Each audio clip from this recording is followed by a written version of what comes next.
Bonjour à tous. Faut-il inscrire l'alignement des intelligences artificielles à l'agenda de l'Europe? Aligner les IA, cela veut dire créer un garde-fou ultime, une sécurité majeure pour la protection des humains. Cette idée n'est pas une idée farfelue, c'est l'objet d'une proposition de résolution européenne qui a été déposée au Sénat. On en parle aujourd'hui, ce sera notre sujet à la une avec trois experts pour en débattre. Je vous propose aussi dans cette édition une interview autour de la question de l'écosystème des LLM, ces grands modèles de langage européens ouverts. Une proposition donc de LLM alternative. C'est tout de suite 3 questions A.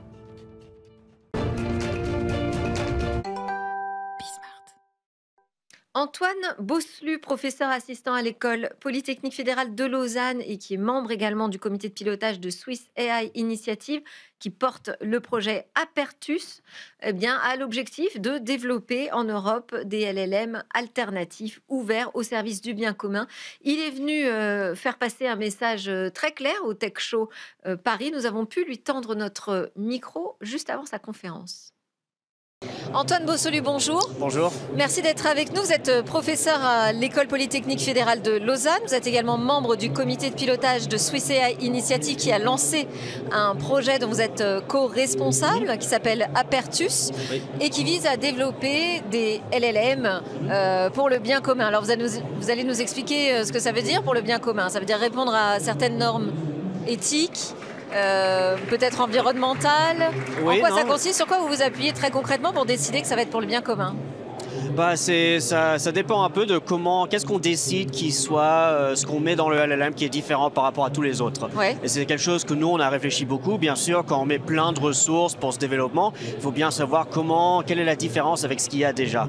Et donc pour nous, c'était vraiment cette question éthique, principalement, de regarder ce qui manquait éthiquement dans ce qu'il y avait déjà. Et donc on a choisi de faire un modèle complètement ouvert et transparent où tout le monde pourrait après auditer ce qu'on avait fait pour le développer. Donc un modèle open source. Exactement, mais complètement open source, pas seulement open weight comme la plupart. Okay. On a aussi seulement utilisé des données publiques et on a respecté les droits d'auteur pour des gens qui disaient qu'ils ne voulaient pas que leurs données soient intégrées dans nos bases qu'on utilisait pour entraîner le modèle. Et finalement, on a entraîné sur à peu près 2000 langues qui sont parlées partout dans le monde pour pouvoir refléter tout le monde et pas seulement le monde western et souvent le monde qui parle anglais. Donc, différence évidente, vous allez me dire, avec les grands modèles américains. Oui. Est-ce qu'il y a une différence avec ce qui se fait déjà en France? Par exemple, je pense à Mistral ou encore au laboratoire QTI. Oui, donc il y a des petites différences. Déjà, Mistral, c'est bien plus près de ce que nous on fait par rapport à des OpenAI et par rapport à des Anthropic. Par contre, il reste des différences. Mistral, ils disent jamais sur quelles données ils ont entraîné. C'est souvent des données privées qui viennent d'entreprises, donc on ne peut pas nécessairement voir comment est-ce que les données qu'ils ont utilisées, à la fin, affectent le comportement du système. Nous, tout ça est complètement ouvert. On peut regarder exactement sur quoi ça a été entraîné. Ça peut être un outil de recherche, de science, et non seulement pour les entreprises. Sur les modèles d'entraînement, est-ce que ce sont des LLM qui ont été spécialisés dans certains domaines ou secteurs? Pour le moment, non. Pour le moment, ça a plutôt été entraîné sûrement sur des données de base de web qui sont bien sûr en pleine quantité, mais pas nécessairement de la meilleure qualité souvent. Mais malgré ça, on a quand même pu avoir des niveaux de performance qui en fait sont au niveau des meilleurs modèles ouverts d'aujourd'hui. Vous êtes venu ici au Tech Show Paris pour présenter ce projet. Qu'est-ce que vous avez eu envie de faire passer comme message, tout particulièrement? Le message particulier que je veux passer, c'est que c'est vraiment une opportunité maintenant pour réfléchir à comment on veut développer les IA du futur. Bien sûr, ChatGPT il y a 3 ans, ça nous a pris par surprise. On a pris 3 ans pour essayer de se rattraper où on est. Maintenant, c'est vraiment le moment de réfléchir si on veut que l'IA de demain soit différente que celle qu'on est maintenant. Et pour ça, il faut prendre des décisions pour changer le développement, pour changer qui est représenté dans les IA, pour changer les données sur lesquelles on l'entraîne et comment en fait créer des environnements de collaboration pour créer ces IA très puissants. Mais comment justement on fait pour créer vraiment une dynamique en Europe? Parce qu'on entend beaucoup ce discours de dire que finalement on a une carte à jouer sur la sécurité des IA, sur des modèles plus éthiques, sur l'open source. Mais Il s'agit aussi d'animer une communauté, de la rendre vraiment active au point de créer un écosystème puissant. Exactement. Et ça, c'est exactement ce que je pense que les modèles ouverts peuvent faire. Bien sûr, on a des désavantages. En Europe, on le sait, on n'a pas des compagnies de tech qui sont évaluées à des mille de milliards. Et ça, bien sûr, ça veut dire que les gagnants des révolutions technologiques précédentes sont les gagnants aujourd'hui aussi. Par contre, il y en a toujours qui peuvent venir, qui peuvent changer les dynamiques. Et ça, c'est à quoi on doit réfléchir ici en Europe. Et je pense que la communauté ouverte, qui peut en fait prendre plein d'avances qui sont faites par beaucoup de gens, et après les additionner ensemble, c'est vraiment le modèle qu'il faut en Europe aujourd'hui pour continuer cette amélioration pour nous. On entend le public vous applaudir. Merci beaucoup. Bon, dans ce cas-là, merci beaucoup. Beaucoup d'initiatives aujourd'hui se retrouvent derrière cette idée de créer vraiment un écosystème très dynamique autour des LLM européens et ouverts. On suivra ça dans Smart Tech. Pour le moment, c'est l'heure d'ouvrir un autre débat, celui de l'alignement de l'IA. Faut-il mettre ce sujet à l'agenda de l'Europe ? L'alignement de l'intelligence artificielle, garde-fou ultime. Doit-on mettre ce sujet à l'agenda de l'Europe pour se protéger de tous les dangers, les risques de l'IA ? Pour en parler, Muriel Popa-Fabre est avec nous. Bonjour Muriel. Bonjour. Experte au Conseil de l'Europe, vous intervenez sur les questions de réglementation de l'IA et de protection des données. Également en plateau, Flavien Chervet, vous êtes prospectiviste, entrepreneur, directeur de l'innovation à l'IRI, qui est une école de management centrée sur ces questions d'innovation. Vous êtes aussi auteur de plusieurs ouvrages sur l'intelligence artificielle. On va citer le dernier, Hello, une BD qui vient donc de sortir. Voilà, et vous avez participé à l'organisation d'un colloque au Sénat sur ce thème de faire de l'alignement de l'IA une opportunité industrielle européenne. À côté de vous, Benoît Rotembourg. Bonjour Benoît, Bonjour. chercheur à l'Institut national de recherche en sciences et technologies du numérique, INRIA, fondateur et directeur de l'équipe Regalia, qui est un projet qui se concentre sur la conception de méthodes de détection de biais et d'atteinte aux droits dans les algorithmes d'IA. Alors on peut préciser d'ailleurs aussi que INRIA maintenant est un pilier de l'INESIA, qui est un nouvel institut d'évaluation de sécurité des IA qui a été créé début 2025. Alors, on parle de quoi ? On parle d'une proposition de résolution européenne sur l'alignement des intelligences artificielles en Europe qui a été déposée par la sénatrice Vanina Paoli-Gagin, sénatrice de l'Aube. Elle a été envoyée donc à la Commission des affaires européennes du Sénat. L'objectif, c'est d'ériger cet alignement des IA en objectif stratégique pour l'Europe. J'aimerais déjà qu'on se mette d'accord sur une définition de ce qu'est l'alignement. J'ai présenté ça comme un garde-fou pour faire vite. Je pense qu'il y aurait des définitions bien plus précises que moi, Muriel. La question de la définition fait partie des problèmes à la fois technologiques et aussi dans l'option, dans l'hypothèse de travailler au niveau européen pour qu'il y ait un alignement sur la définition. Donc, vous voyez qu'on aligne, on aligne, on aligne. Ouais. Donc, c'est fondamentalement dû au fait que l'IA n'est pas simplement un objet technologique, mais aussi un objet culturel, et aussi un objet qui interface la vie, donc qui a un énorme impact sur la société et qui peut avoir un impact à grande échelle pour influencer la société. Et quand on dit impact à grande échelle, on pense tout de suite à impact aussi sur la démocratie, impact sur les relations sociales, impact sur la vision qu'ont les jeunes d'eux-mêmes. Et là, on pense à plein d'événements qui sont passés dans la dernière année, qui ont montré aussi ce visage, impact sur les droits de l'homme, notamment avec le traité international du Conseil de l'Europe qui se dédie uniquement à ça. Et donc, la définition, c'est vraiment très, très large. Ouais. En fait, c'est comment aligner l'intelligence artificielle à notre propre ligne éthique, finalement. À la fois individuelle et au niveau de la société. Ouais. Grosse ambition. Comment vous définiriez-vous la question de l'alignement, Benoît ? Alors, je vais prendre la casquette métrologique, finalement. Comment mesurer qu'une IA est alignée par rapport à un ensemble de valeurs, même de textes de loi, ou de valeurs éthiques, disons, d'une entreprise, ou de valeurs individuelles. Alors, je ne veux pas voir ça, par exemple. Alors, je vais commencer par la négative. C'est difficile de surveiller qu'une IA se comporte bien. Le sentiment qui se dégage, c'est que on savait que l'IA dérapait un peu, on parle d'hallucination, Ouais. on parle de faux positifs. C'est dommage qu'on vous dise que vous avez Alzheimer alors que vous l'avez pas, ou l'inverse. Donc on sent bien les faux positifs, on sent aussi tous ces problèmes d'empoisonnement qu'on peut tordre une IA, déformer son comportement. Et avec l'IA générative, s'ajoutent de nouveaux problèmes, parce qu'elle nous est tellement familière, elle parle à nos gamins, elle nous parle à nous dans un langage presque de coach, parfois, en tout cas de conseiller, de compagnon, on dit, AI, compagnon, que du coup, observer qu'un compagnon se comporte bien dans un discours, un chatbot, dans toute une conversation, c'est extrêmement difficile. D'autant plus qu'il fait tout pour qu'on soit très content de ses réponses, puisqu'il est toujours d'accord avec nous. Une chercheuse du CNAM, Stéphane Héloïse Gras, disait « c'est une formidable machine à faire croire ». Ah oui. Ouais, alors, je suis un peu plus cynique qu'elle, et je dis c'est comme enfiler un exosquelette fantastique qui vous donne un sentiment de puissance, mais qui a des fourmis dans les jambes. Et par moments, waouh, vous perdez pied. Et donc, c'est délicat. Et donc, ça demande de la mesure. Ça demande de vérifier que la ligne jaune, et malheureusement, ce n'est pas une ligne jaune.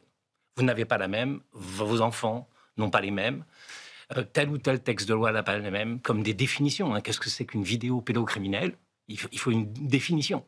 Et donc, une fois qu'on a ces définitions, et c'est beaucoup de travail pour les juristes, les scientifiques peuvent essayer de voir si la ligne jaune est franchie. Donc moi, je suis plutôt sur le désalignement que sur l'alignement, mais il faut bien mesurer ce qu'on a envie de refuser ou d'accepter. Garder des deux côtés. Voilà. Flavien, vous avez conseillé la sénatrice sur le dépôt de cette proposition de résolution européenne sur l'alignement.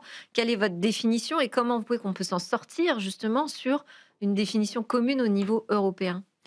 Alors, l'alignement, ça part de la technique, et techniquement, on a une définition qui est relativement claire, c'est faire en sorte qu'un système d'IA soit aligné avec les intentions de ses concepteurs. Ça peut être aligné avec quelque chose de très négatif pour la société si les concepteurs sont des terroristes. Eh oui. Donc, d'un point de vue technique, c'est en effet comment faire en sorte qu'un système d'IA puisse être contrôlé suffisamment bien. Et le problème se pose avec les chatbots, mais là où il devient beaucoup plus évident, c'est quand on a des systèmes qui travaillent en autonomie, ce qu'on appelle des agents IA, et on va de plus en plus vers ces systèmes qui, au lieu juste de donner une réponse, vont travailler tout seuls pendant un certain temps, et quand ils sont en environnement ouvert, il est très difficile de prévoir tout ce qu'ils vont faire. Donc ça, c'est la partie technique. Après, il y a évidemment une question sociétale. Même si on sait aligner des systèmes d'IA techniquement, et aujourd'hui on ne sait pas le faire, soyons très honnêtes, mais si on savait le faire, une question se poserait, c'est aligner avec quoi ? Et en effet, là, il y a un débat de société, il y a un débat démocratique, il y a aussi une question qui est intéressante, c'est de se dire, est-ce qu'on peut imaginer plusieurs types d'alignement ? Un alignement sur la sécurité, un alignement sur l'emploi, un alignement sur l'éthique ? On peut avoir des systèmes d'IA qui sont alignés sur des types de valeurs différentes. Mais ces systèmes d'IA, aujourd'hui, sont à usage général. Ce n'est plus des systèmes qui servent à une seule chose. Un ChatGPT, pour prendre l'exemple connu, ou un Mistral, pour prendre l'exemple français, c'est des systèmes qui peuvent servir dans tous les domaines que vous venez d'évoquer. Et donc, on a un sujet, c'est que, contrairement aux systèmes d'IA pré-IA génératif, qui étaient très spécifiques et restreints, aujourd'hui, l'alignement devient un problème généraliste. Comment on fait pour qu'un système d'IA qui peut faire plein de choses ne déborde pas sur un petit truc qu'on n'avait pas prévu, là où un utilisateur va l'utiliser pour quelque chose de complètement original. Donc, la question aligner avec quoi, pour moi, le problème qu'elle suppose, c'est de se dire, est-ce qu'on veut aligner l'IA avec des valeurs communes de société au risque de les lisser ? C'est ce qu'on fait aussi, par exemple, les réseaux sociaux ou des choses comme ça. Mais on sait aussi que le problème des réseaux sociaux, c'est d'enfermer chacun dans sa bulle en fonction des cercles sur lesquels il est. Et donc, si on décide que l'alignement peut s'adapter à l'individu, à des groupes, etc., ce qu'on peut avoir envie de penser, c'est aussi tout d'un coup un sujet d'enfermement. Donc, quoi qu'on fasse de l'alignement, il risque d'exacerber ou le lissage de nos valeurs ou le surindividualisme et l'enfermement dans nos bulles. Donc là, il y a une ambiguïté de ce sujet et j'ai pas la réponse, mais c'est pour ça qu'on a voulu, avec le sénateur Vanina Paoli-Gagin, porter ça au niveau européen, en faire une proposition de résolution, travailler aussi avec le SGPI en France pour essayer de porter de l'investissement. Secrétaire général pour l'investissement. Tout à fait, oui. Pour porter des investissements industriels qui permettent en fait à un tissu de se mettre en place pour expérimenter, pour faire un peu ce qu'on appelle un moonshot. Aujourd'hui, le marché est très restreint pour proposer des solutions d'alignement à l'industrie, mais les systèmes d'IA devenant de plus en plus autonomes et de plus en plus puissants, ces solutions vont être de plus en plus attendues. Et donc, on se dit que d'ici 3 ans, ça sera un maillon assez stratégique dans la chaîne de valeur de l'IA, d'être capable d'aligner des systèmes d'IA et d'avoir et des technologies et une réflexion à la fois légale, éthique, philosophique, politique sur le sujet poussée, ça sera un avantage concurrentiel. Donc c'est vraiment ce double aspect qu'on a envie de développer, faire un pendant industriel à une réflexion politique. Moi, je suis partagée entre est-ce qu'on n'en parle pas un peu trop tôt ou un peu trop tard finalement, parce que ça me projette, ça me reprojette en fait dans la crise de 2023, novembre 2023, quand Sam Altman se fait sortir d'OpenAI pour se faire réintégrer quelques jours après. C'était justement sur cette question de l'alignement. On va dire que l'emblème, le grand responsable montré du doigt pour le départ de Sam Altman, c'est aussi celui qui, derrière, a créé une entreprise sur le super alignement. Donc, est-ce que nous, 2023, c'était quand même il y a 2 ans, on n'arrive pas un peu tard en se posant ces questions et déjà en Silicon Valley, on bosse dessus, ou est-ce qu'on n'est pas un peu tôt parce que finalement, on ne sait pas encore où tout ça va? Les meilleurs aujourd'hui sont très clairement dans la Silicon Valley et la boîte la plus avancée au monde sur les technologies d'alignement des LLM, des systèmes d'IA à usage général, c'est Anthropic. C'est Anthropic, alors en termes de publication, il y a aussi DeepMind, il y a aussi OpenAI qui ont des travaux très avancés, mais Anthropic a un peu lancé vraiment la science de l'alignement vis-à-vis des systèmes d'IA modernes. Et la question en fait...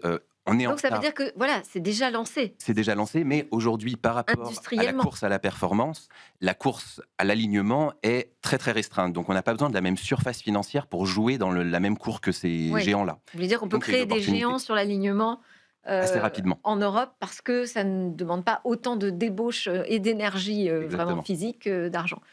Moi, je pense que c'est exactement le bon moment.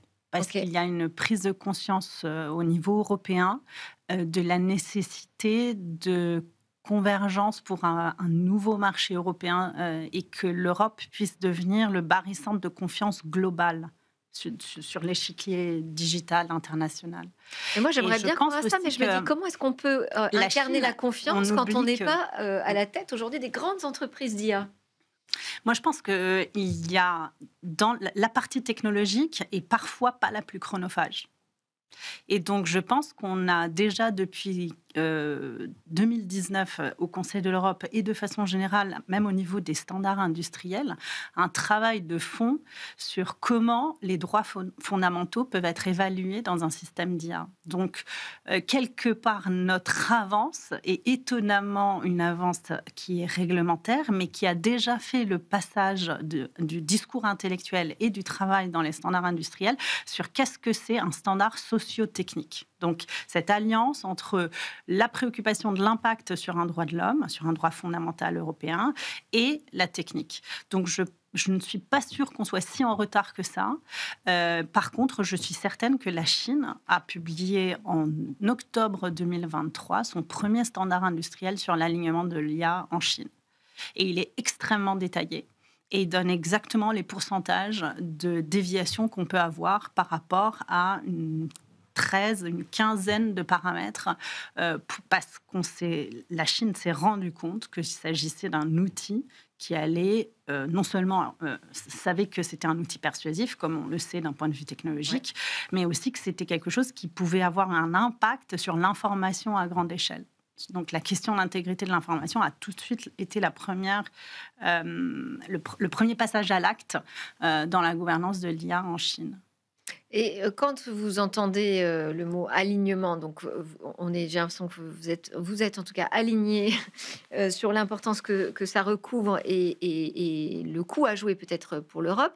Mais quid du super alignement? Est-ce que c'est la même notion?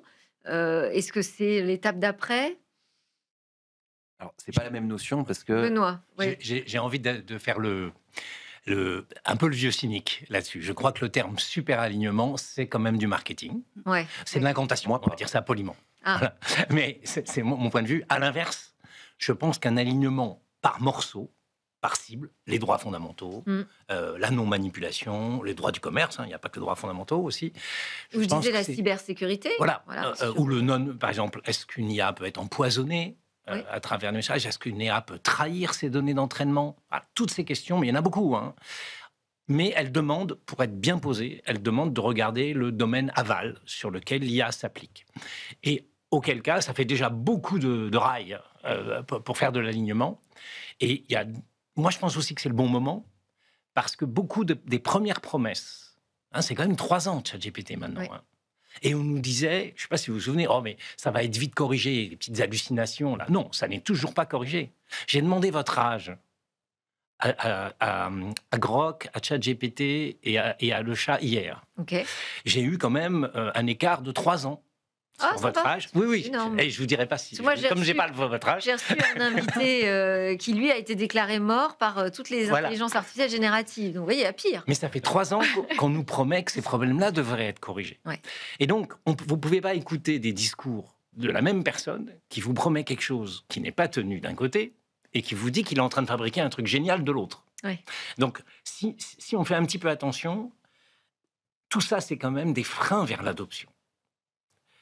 On peut voir le côté négatif. On va empêcher une IA de faire ça. Mais moi, je vois le côté positif. Tant qu'une IA n'est pas capable d'être fiable dans une vraie profession, pas pour un exposé de gamin de 3e. On se doute qu'il y a un taux d'erreur acceptable. Mais dans la vraie vie professionnelle, où un engagement commercial, ça engage l'entreprise. Un engagement de fiabilité, ça engage l'entreprise, etc., etc. Donc, où le faux positif coûte cher. En médical, voilà. Comme par hasard, ce sont tous les sujets que l'AI Act liste comme endroits soit interdits, les manipulations subliminales, soit des endroits à haut risque. Oui. Et donc moi, je pense qu'on n'est pas du tout en retard. On essaye de poser, par risque décroissant, on essaye de poser des règles du jeu. Nous, Europe, on les prononce peut-être un peu vite, mais je ne pense pas que de l'autre côté, les IA aillent si vite que ça soit trop tard. D'accord. Je pense que c'est le bon moment. Mais ça reste pour l'Europe une approche par le risque, finalement. Pour l'Europe, oui. De poser cette question de l'alignement. Il y a quelque chose que Benoît disait, avec lequel je suis complètement d'accord, c'est que l'alignement est une opportunité parce qu'il va y avoir de plus en plus besoin d'alignement pour permettre l'adoption. Donc c'est une vraie opportunité industrielle. La traiter par le risque, c'est l'aspect légal, mais la traiter par l'opportunité, c'est l'aspect industriel. Et c'est ça aussi qu'on veut pousser avec cette résolution et travailler avec le SGPI. Pour revenir sur la question du super-alignement, je pense que c'est une notion très intéressante, en fait. On voit le développement très rapide des systèmes d'IA et sans jouer à l'anthropomorphisme en disant on va avoir des systèmes d'IA plus intelligents que les humains. Ce n'est pas le même type d'intelligence, mais on va avoir des systèmes d'IA de plus en plus poussés, de plus en plus performants, et on va probablement dépasser un stade où il sera très difficile de comprendre comment fonctionne un système d'IA et même quel type de résultat il produit. C'est déjà le cas avec le problème de la boîte noire. C'est déjà le cas, parce que j'ai regardé dans les algorithmes. Aujourd'hui, on comprend relativement, on comprend pas le fonctionnement, mais on comprend relativement bien le résultat. Ouais. Il est probable qu'on aille vers des systèmes qui, d'une certaine façon, nous dépassent très grandement en termes de capacité brute, ce qui est logique. Le cerveau humain n'est pas du tout optimisé pour être extrêmement intelligent. On a évolué sous contrainte et donc on a un cerveau qui est extrêmement adapté à notre niche, mais qui n'a pas du tout toutes les capacités intellectuelles. Personne ici peut apprendre 50 langues, l'IA en connaît plus. Personne ne peut lire 1 million de mots en quelques secondes, l'IA peut. Donc on a des différences d'intelligence. Et donc on va avoir des systèmes qu'on pourra qualifier de super intelligents. Je pense qu'il faut assumer ce mot. C'est un mot fort. En France, on n'aime pas ça. Mais je pense qu'il faut l'assumer parce que on va être confronté à des objets mondes d'un nouveau type. Et le problème de ces systèmes, c'est que s'ils sont beaucoup plus capables que nous de tâches intellectuelles, ils seront par exemple beaucoup plus capables de manipulation. On voit déjà des comportements de manipulation ou des IA qui font semblant d'être alignés quand on les teste pour pas qu'on réduise leur capacité. Donc si un système est très très intelligent, on va dire, j'utilise le mot avec des guillemets, mais en tout cas très capable de résultats qui ont l'air d'être intelligents et qu'il est capable de manipuler, de faire semblant d'être aligné, etc., l'humain sera plus capable de valider qu'une IA est alignée. Et donc, c'est d'autres mécanismes qui doivent être mis en œuvre, et les recherches dans le super-alignement, c'est dire comment on crée des IA qui alignent d'autres IA. Et donc ça, c'est toute une branche de la recherche très sérieuse. C'est pas du tout, faut pas du tout le voir comme un fantasme. Aujourd'hui, on a déjà des systèmes d'IA qui servent à aligner des systèmes d'IA, et demain, il nous faudra des systèmes d'IA de plus en plus poussés pour aligner d'autres systèmes d'IA. On se demande comment ça va bien se passer quand on dit ça. En effet, ça pose pas mal de questions. Mais il y a cette approche un peu en escalier. On a des systèmes d'IA de plus en plus performants qui alignent le grade juste au-dessus, jusqu'à ce qu'on ait des systèmes quasi super intelligents qui alignent des systèmes super intelligents. C'est l'idée. Là, c'est même plus la super intelligence dont vous parlez, c'est presque l'intelligence générale, alors qui est pour l'instant aussi encore dans le domaine du fantasme, mais vous vouliez réagir? Moi, je rajouterais un élément d'infrastructure qui est important. C'est-à-dire qu'on s'approche quelques mois de produits qu'on appelle personal intelligence, donc de l'intelligence personnelle, qui pourraient être en fait non plus déployés par plateforme, mais être déployés sur nos terminaux, sur nos téléphones, en local. Et ça, c'est vraiment fondamental pour comprendre combien cette question de l'alignement est urgente maintenant. Parce que ça veut dire qu'on va se retrouver sur des systèmes où il ne suffit pas de les tester une fois ou de continuer à les tester en tant que grande entreprise qui possède une énorme infrastructure. On aura besoin d'avoir un alignement qui est personnel. Et donc, ça sera extrêmement compliqué avec ces agents IA en local, de trouver le bon équilibre par rapport à prédire de quoi vous avez besoin. Donc, par exemple, que vous avez besoin d'une prédiction de trafic parce que vous allez à l'aéroport ou que vous avez besoin de ci, de ça. Donc, en fait, ce n'est pas simplement une question sur les droits, c'est une question sur le produit et c'est une question qui arrive de plus en plus près de l'individu, la question de l'alignement. Et de comment on va pouvoir, même dans une hypothèse réglementaire, même dans une hypothèse où ce chemin qui a commencé au Sénat arrive au niveau européen, comment on va se retrouver techniquement du fait de ce changement d'infrastructure qui est très positif pour l'Europe. Parce que du coup, ça veut dire qu'on fait comme l'Afrique qui a sauté sur la téléphonie. Nous, on fait tout de suite nos petits modèles. Sur l'IA, petits modèles sur le téléphone. Et comment on va vraiment concrètement, techniquement, pouvoir assurer cet alignement et non seulement protéger les citoyens européens, mais créer un bon produit pour les Européens, où les valeurs européennes et la culture, simplement les pratiques, les habitudes, comment je vais avoir la simulation interne par LLM à l'intérieur de mon système de recommandation qui est dans mon agent IA, qui va prédire la façon dont on voyage à Paris, la façon dont on passe d'un métro à un autre. Mais est-ce que ça veut dire que ça passera, Muriel, par une nouvelle réglementation, par des textes de loi? Parce que là, aujourd'hui, on parlait dans le débrief de l'actu de l'omnibus package qui vise à justement simplifier un petit peu toutes ces mesures autour du numérique au niveau européen. Si on rajoute une couche sur l'alignement, comment on fait? Comment on fait? Surtout comment on l'implémente. C'est notamment pour cette question. Il y avait un exemple industriel. Et qu'il faut que la partie légale soit juste là pour légitimer la capacité à lancer une industrie autour de la question de l'alignement. Donc, industrie, c'est-à-dire financement. Du financement pour qu'il y ait des startups qui se créent, pour que des entreprises puissent lancer des projets et qu'on ait par le bas, les choses qui se font réellement. Et une fois qu'on a l'écosystème, finalement, on peut commencer à écrire le texte. C'est ça que vous dites? On se projette dans un univers où on a chacun un petit assistant IA pour certaines de nos tâches. Prenons l'exemple de la rédaction de curriculum vitae pour candidater à une offre d'emploi. Aux États-Unis, c'est massif. On parle de 40% des CV produits aujourd'hui via une assistance de type ChatGPT ou autre. Il faut dire que le CV, franchement... Bon. Voilà, oui, je vous suis. Allez. Mais c'est massif. Mais c'est massif. De l'autre côté, donc moi j'ai mon agent IA qui m'aide à faire mon CV.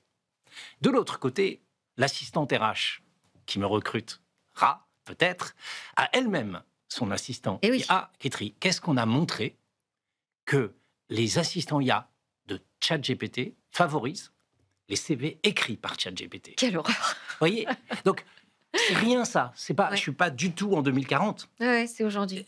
Et alors, je suis d'accord qu'on pourrait réfléchir à l'utilité du CV, hein. Ok, mais c'est facile quand on est vieux. Mais c'est un bon exemple. Voilà, mais quand on est jeune, on est démuni, on cherche des petits stages, on cherche des choses, on envoie un CV parce qu'il n'y a pas trop le choix. Donc, rien que ça, sur ce côté des IA entre elles. Donc, du coup, ça pose la question de mais mon IA à moi, quelle est-elle? Comment se décrit-elle? Est-elle alignée avec un ensemble de choses précises?